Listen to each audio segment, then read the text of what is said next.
Hi, Narmeen. If you've been following developments regarding the NYPD over the last few years, you might be familiar with the term Cop Watch. It is both an organization and a philosophy that encourages people to record with their cell phones encounters with the police. Well, an NYPD officer had to turn in his badge for trying to stop one of those Cop Watch encounters. The cell phone did not do the job, but the electronic eyes behind me kept rolling. The NYPD routinely tells the public, if you see something, say something. But in this case, Officer Jonathan Munoz saw something and, according to surveillance video and prosecutors, said something else that was anything but the truth. First, let's show you what really happened. Officer Munoz approached a woman on the sidewalk in March of last year when her friend, Jason DeSisto, grabbed a cell phone and tried to record the encounter. Officer Munoz on the left and two of his partners can be seen grabbing DeSisto's arm and going for his phone. The officers eventually detained and cuffed the 21-year-old, put him in the back of a patrol car, and tossed the cell phone onto the street before pulling off.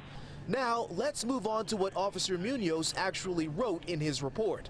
It's clear he must not have known La Casa del Mofongo restaurant, where the stop and frisk encounter happened, has not one, but 3 surveillance cameras. Because Officer Munoz stated in his official report that DeSisto went on the offensive, lunged, and tried to punch him.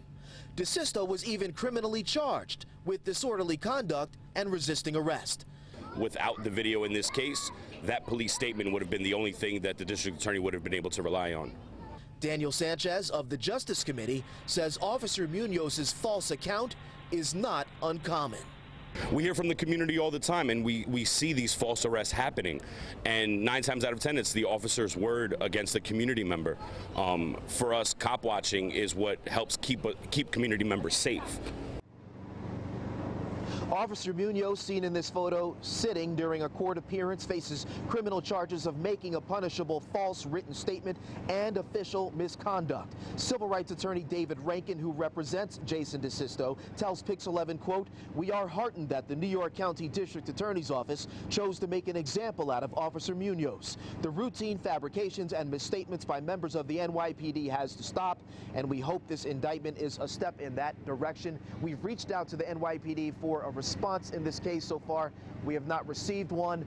Officer Munoz is suspended without pay. An internal affairs investigation continues, presumably involving the actions of those other officers seen in the video.